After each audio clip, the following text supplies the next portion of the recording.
Honey, anak, saan ka pupunta? Kailangan ko pumunta ng morgue. Kailangan ko tignan kung katawan nga talaga ni Nick yun. Sasama ako sa'yo. Dito na lang po kami. Babantayan namin si Trudis. Oh, sige. Sige. Alika na. Mix, anong ginagawa mo dito? Nabalitaan ko yung nangyari kay Sir Nick. Gusto ko lang kamustahin si Trudis kung okay lang talaga siya. Hindi mo alam kung anong nangyari kay Nick? Di ba sinundan mo pa nga siya? Di ba hinabol mo pa siya para magpaliwanag?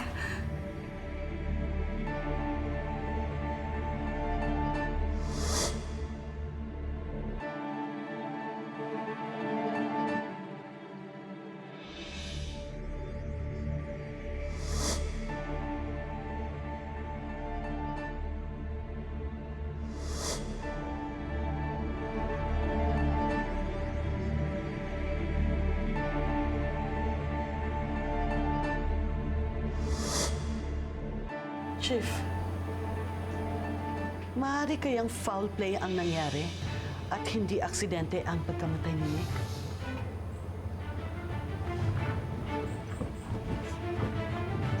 Pwede sumama ka sa amin? Eka, bakit ho? Presinto ka ng paliwanag.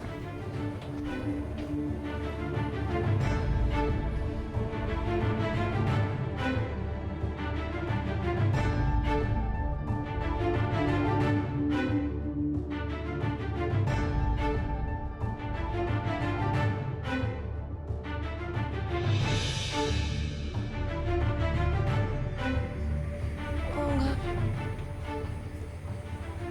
Oo nga, nakita ko.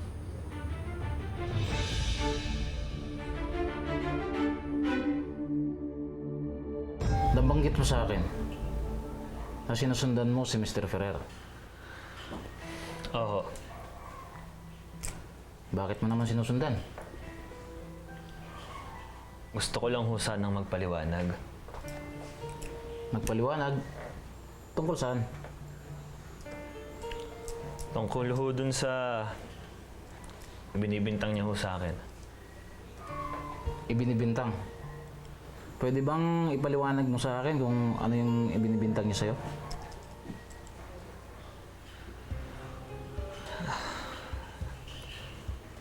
Nahuli niya ho kasi kami na magkayakap ng asawa niya. Magkayakap? Eh bakit naman magkayakap kayo ng asawa niya? Nahilo ho siya. Inalalayan ko, kaya ho nakayakap sa akin. Hindi mo ba agad ito pinaliwanag sa kanya? Sinubukan kong ipaliwanag. Pero binaliktad na ako ng asawa niya eh. Bakit naman niya sasabihin yun kung hindi totoo? Hindi ko ho alam. Baka naman talagang may ugnayan kayo ni Mrs. Ferrer. Wala ho. Hindi ko ho yun magagawa sa kanya. Nung sinundan mo siya, talaga bang sadya mong magpaliwanag sa kanya o ikaw yung dahilan ng pagkahulog ng sasakyan niya? Hindi ho. Sumabog ang kotse. Hindi mo man lang narinig kung talagang sinusundan mo siya? Hindi ho. Wala ho akong narinig na pagsabog. Pinagbibintangan ka may ugnayan sa asawa niya. Sinundan mo siya. Nalaglag at sumabog yung kotse. Na hindi mo man lang nadinig. Parang napaka-imposible naman yata yun. Wala ho talaga akong kinalaman sa pagkamatay ni Sir Nick.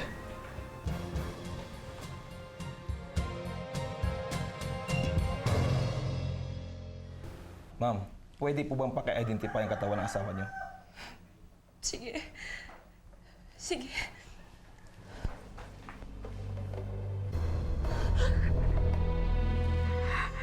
Siya po ba? Paano ko makikilala yung sunog na sunog? Ito po ang nakuha namin sa kanya. Sa asawa ko nga yan. Asawa ko nga to, asawa ko. Nick! Wala hong suot na wedding ring ang bangkay. Baka tinanggal niya nag-away kasi kami. Asawa ko nga to.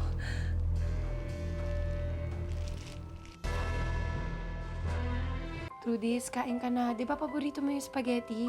Kain ka na. Sige na, Trudis. Kasi kung hindi ka kumain, baka magkasakit ka. Ayoko. Gusto kong makita ang papa ko. Hindi ako naniniwala na patay siya. Trudis, gusto mo ng ice cream? Magpapabili ako. Ayoko po. Gusto ko lang po makita ang papa ko. Alam ko buhay pa siya. Hindi pwedeng mamatay siya. Ang gusto mo bang sabihin na sadyang nagpakamatay si Mr. Ferrer? Wala ho akong sinasabing ganun. Eh bakit? Basta na lang nahulog sa bangin ng sasakyan niya. Hindi ko ho alam. Isipin mo to. Galing siya doon sa pag-aaway niyo. Dinala yung sasakyan, sinundan mo. Tapos bigla na lang nawala. Hindi mo man lang nadinig ang pagsabog. Pinag-uusapan natin dito, minuto lang. Teka lang ho Pinagbibintangan niyo ho ba ako na ako ang pumatay kay Sir Nick? Sir, hindi ko ho magagawa yun. Mabait ho sa akin si Sir Nick. Malaki ho ang utang na loob ko sa kanya. Ayon sa mga salaysay mo, posibleng hindi aksidente kundi homicide ang dahilan ng pagkamatay ni Mr. Ferrer. At lumalabas na ikaw ang prime suspect sa pagkamatay niya. Ako ho? Hindi ho totoo yan. Pwede ko ho bang tawagan yung abogado ko?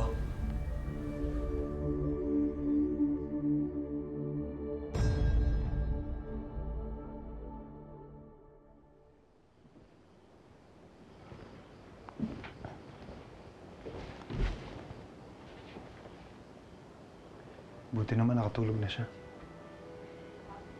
Oo nga eh. Nakakaawa nga siya eh. Lahat na yata ng pwedeng pagdaanan eh, nangyari na sa buhay niya. Oo nga. Nahanap na sana niya ang tunay niyang ama. Nawala din naman sa kanya.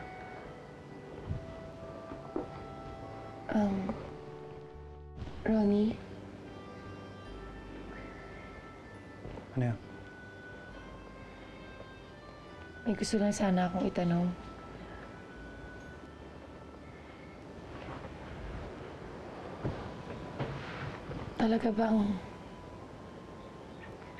Talaga bang kayang pumatay ng tao ni Migs? Huwag akong tanungin mo. Alam mo namang biased ako. Ronnie, gusto ko lang malaman ng totoo.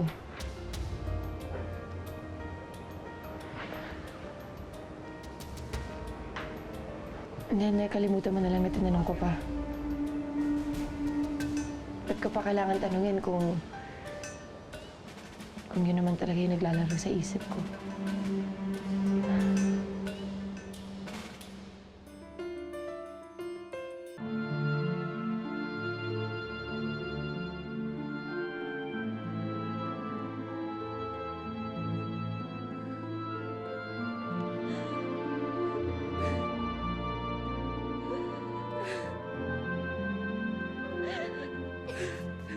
Papa! Mama! Trudis, wag na. Papa! Wag na.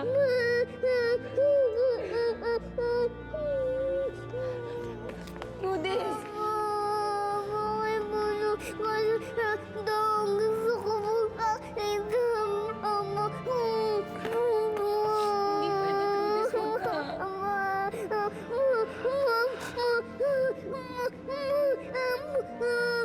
Wag na.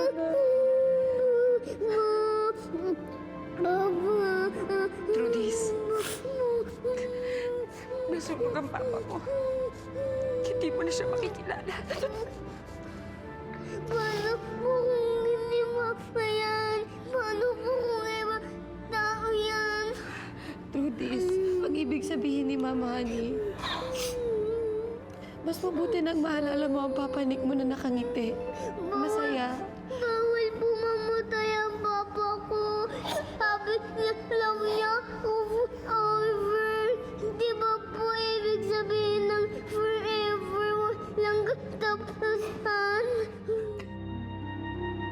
Promise yan, Papa Nick, ha? Magkasama tayo ng matagal na matagal. Promise.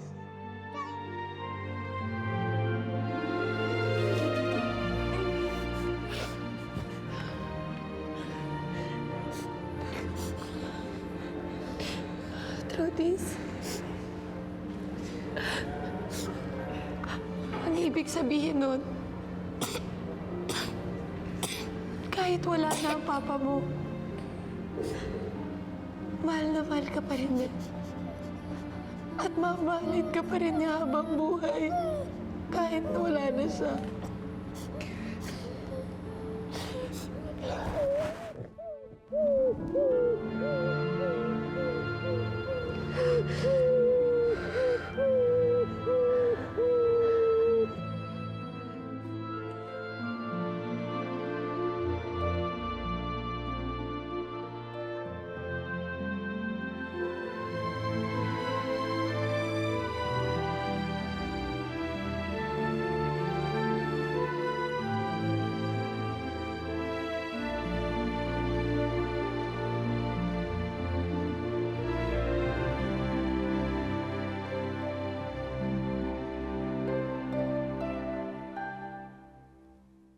Hindi niyo siya pwedeng i-detain ng higit 24 oras kasi wala kayong sapat na ebidensya. Kung hindi niyo siya pakakawalan ngayon din, kayo ang kakasuhan ko. Eh kung magpatulo ka ng luha, parang ikaw yung nabiyuda. Di ba ikaw ang may pakana nito? Di ba ikaw ang mamamatay tao? Baka nakakalimutan mo kung sino ang nag-utos sa akin, ha? Kapal ang mukha mo. Malinis talaga ang konsensya ko. Ang masakit lang sa akin, pinaghihinalaan nila ako. Lalo na si Ched. Ito ang tandaan mo, honey. Simula sa araw na ito, wala nang sino man ang pwede pang maghinto sa mga diskarte natin.